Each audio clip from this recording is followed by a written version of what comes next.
Exodus chapter 2, the voice of Moses. About this time, a man and woman from the tribe of Levi got married. The woman became pregnant and gave birth to a son. She saw that he was a special baby and kept him hidden for 3 months. But when she could no longer hide him, she got the basket made of papyrus leaves and waterproofed it with tar and pitch. She put the baby in the basket and laid it among the leaves along the bank of the Nile River. The baby's sister then stood at a distance, watching to see what would happen to him. Son, Pharaoh's daughter came down to bathe in the river, and her attendants walked along the river bank. When the princess saw the basket among the leaves, she sent her maid to get it for her. When the princess opened it, she saw the baby. The little boy was crying, and she felt sorry for him. This must be one of Herod's children, she said. Then the baby's sister approached the princess. Should I go and find one of the Hebrew women to nurse the baby for you? She asked. Yes, do, the princess replied. So the girl went and called the baby's mother. Take this baby and nurse him for me, the princess told the baby's mother. I will pay you for your help. So the woman took her baby home and nursed him. Later, when the boy was older, his mother brought him back to Pharaoh's daughter, who adopted him as her one son. The princess named him Moses, for she explained, I lifted him out of the water.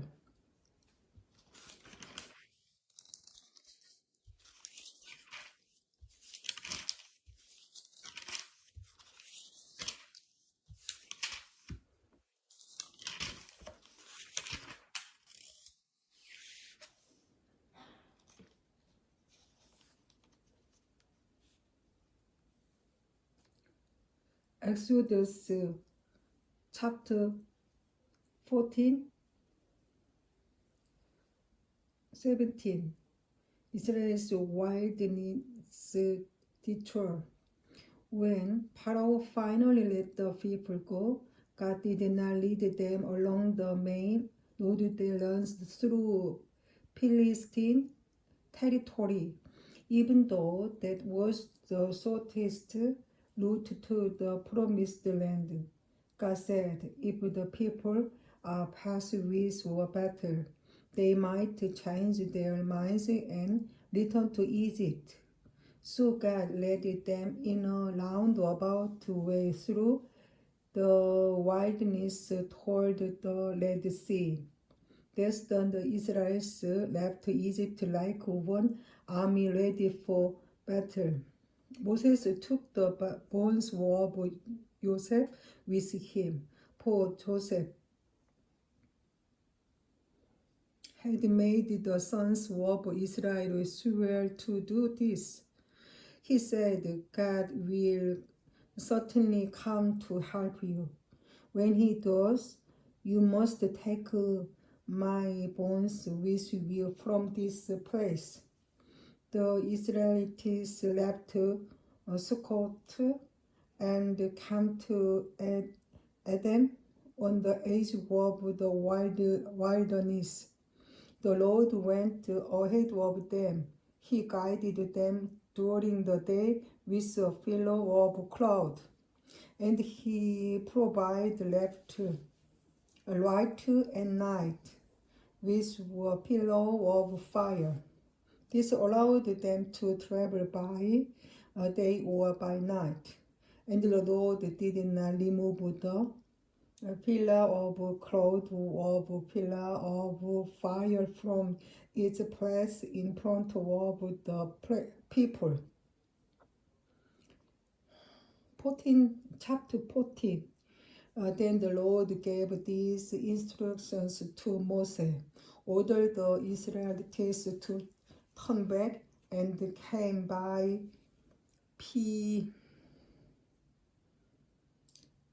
heavy roads between the Migdol and the sea, camped there along the shore across from the Japan. The Pharaoh will think the Israelites were confused. They were trapped in the wilderness. And once again I will harden the Pharaoh's heart, and he will chase after you. I have planned this in order to display my glory through the Pharaoh and his whole army. After this, the Egyptians will know that I am the Lord. So the Israelites camped there as they were told. The Egyptians pursued Israel. When word reached the king of Egypt that the Israelites had fled, Pharaoh and his officials changed their minds. What have we done? Letting all those Israelite slaves get away? They asked, so Pharaoh harnessed this chariot and called his troops. He took with him 600 of Egypt's best chariots, along with the rest of chariots of Egypt, each with its commander. The Lord hardened the heart of Pharaoh, the king of Egypt, so he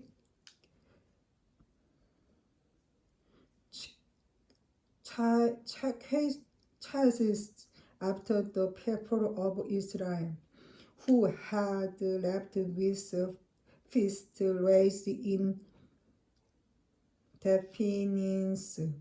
The Egyptians chased after them with all the forces in Pharaoh's army, all his horse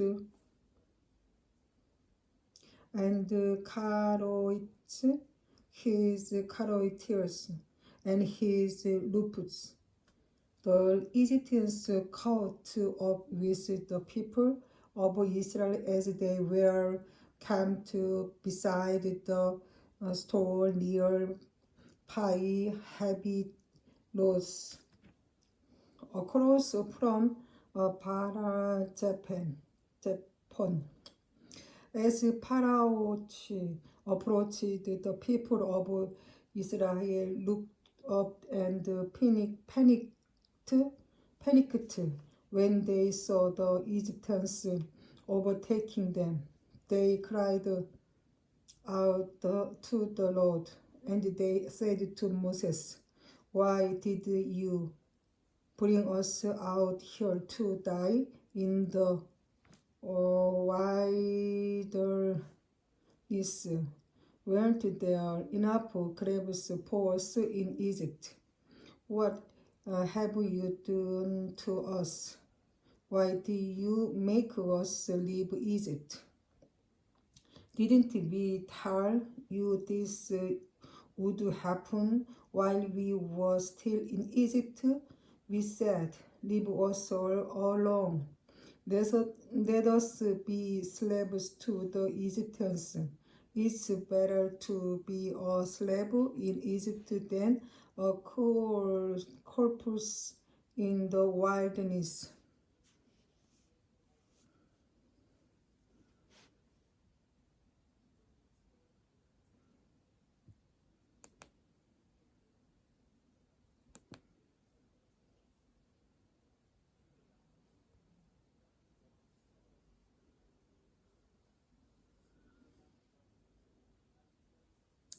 But Moses told the people, don't be afraid, just stand still and watch the Lord rescue you today.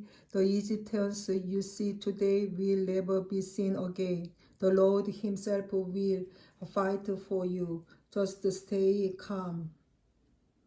Escape through the Red Sea. Then the Lord said to Moses, why are you crying out to me? Tell the people to get moving, pick up your step and raise your hand over the sea. Divide the water so the Israelites can walk through the middle of the sea on dry ground. And I will harden the hearts of the Egyptians, and they will charge in after the Israelites. My great glory will be displayed through the Pharaoh and his troops, his chariots, and his charioteers. When my glory is displayed through to them, all Egypt will see my glory and know that I am the Lord. Then the anger of God, who had been leading the people of Israel, moved to the near of camp. The pillar of cloud also moved from the front and stood behind them. The cloud settled between the Egyptian and the Israel camps. As darkness fell, the cloud turned to fire, lighting up the night. But the Egyptians and the Israelites didn't approach each other all night. Then Moses raised his hand over the sea, and the Lord opened up a path through the water with a strong east wind. The wind blew all that night, turning the seabed into dry land. So the people of Israel walked through the middle of the sea on dry ground, with walls of water on each side. Then the Egyptians, all of the Pharaoh's horse, chariots, and charioteers chased them into the middle of the sea. But just before dawn, the Lord looked down on the Egyptian army from the pillar of fire and the cloud, and he threw their forces into total confusion. He twisted their chariot wheels, making their chariots difficult to drive. Let's get out of here, away from these Israelites. The Egyptians thought, the Lord is fighting for them against Egypt. When all of the Israelites had reached the other side, the Lord said to Moses, raise your hand over the sea again. Then the waters will rush back and cover the Egyptians and the chariots and the charioteers. So as the sun began to rise, Moses raised his hand over the sea, and the water reached back into its usual place. The Egyptians tried to escape, but the Lord swept them into the sea. Then waters returned and covered all the chariots and the charioteers. The entire army of Pharaoh, of all the Egyptians who had charged the Israelites into the sea, not a single of one survived.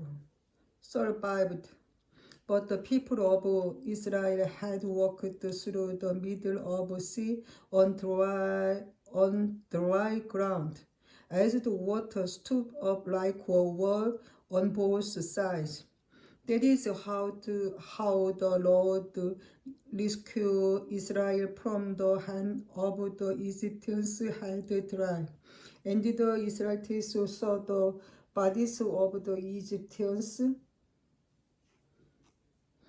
watched up on the seashore.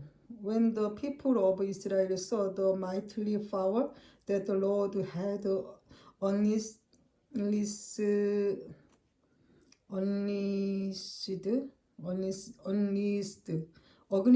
Egyptians, they were filled with awe before him. They put their faith in the Lord and in his servant Moses.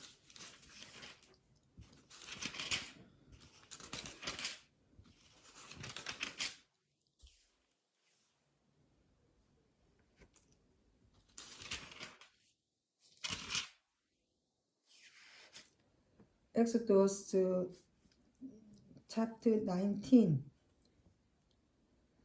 16. On the morning of the third day, thunder saw the Lord, and lifting flashed, and a dense cloud came down on the mountain. There was a long, rude blast from a lamb's horn, and all the people trembled. Moses led them out from the camp to meet with God, and they stood at the foot of the mountain. All of Mountain Sinai was covered with smoke, because the Lord had descended on it in the form of fire. The smoke billowed into the sky like smoke from a brick kiln,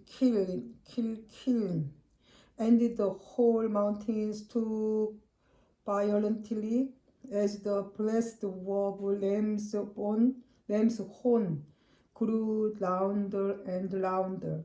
Moses spoke, and God surrounded his reply.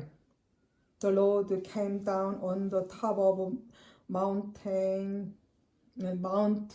Sinai and called Moses to the top of the mountain. So Moses climbed the mountain. Then the Lord told Moses, "Go back down and warn the people now to break through the boundaries to see the Lord, or they will die. Even the priests who regularly come near to the Lord must purify themselves so that the Lord does not break out and destroy them." But Lord, Moses protested, "The people cannot come up to Mountain Sinai. You already warned us, you told me. Mark of a boundary all around the mountain to set it apart as holy. But the Lord said, Go down and bring Aaron back up with you. In the meantime, do not let the priests or the people break through to approach the Lord, or his will break out and destroy them. So Moses went down to the people and told them what the Lord had said. Exodus chapter 20. Then God gave the people all these instructions. I am the Lord your God, who rescued you from the land of Egypt, the place of your slavery. You must not have any other God but me. You must not make for yourself an idol of any kind or image of anything in the heavens or on the earth or in the sea. You must not bow down to them or worship them. For I, the Lord your God, am a jealous God who will not tolerate your affection for any other gods. I lay the sins of the parents upon their children. The entire family is affected, even children in the third and fourth generation of those who reject me.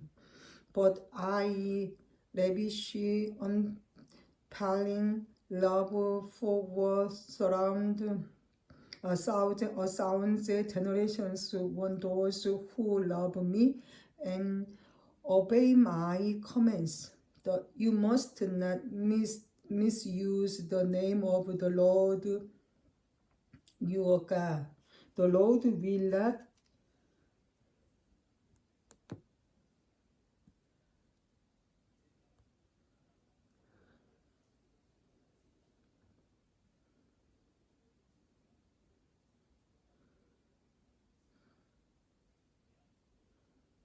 let you go unpunished if you misuse his name.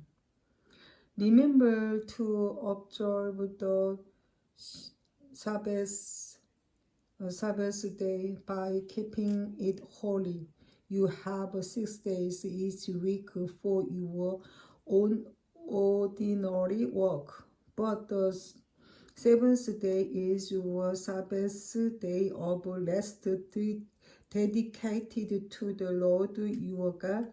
On that day, no one in your household may do any work. This includes you, your sons and daughters, your male and female servants, your livestock, and any foreigners living among you. For in 6 days the Lord made the heavens, the earth, the sea, and everything in them. But on the seventh day he rested. That is why the Lord blessed the Sabbath day and set it apart as holy. Honor your father and mother. Then you will live a full life in the land the Lord your God is giving you. You must not murder. You must not commit adultery. You must not steal. You must not testify falsely against your neighbor. You must not covet your neighbor's house. You must not covet your neighbor's wife, male or female servant, ox or donkey, or anything else that belongs to your neighbor. When the people heard the thunder and the loud blast of the lamb's horn, and when they saw the flashes of lightning and the smoke billowing from the mountain, they stood at a distance, trembling with fear. And they said to Moses, "You speak to us, and you will listen, but don't let God speak directly to us, or we will die. Don't be afraid." Moses answered them, "For God has come in this way to test you, and so that your fear of him will keep you from sinning." As the people stood in the distance, Moses approached the dark cloud where God was.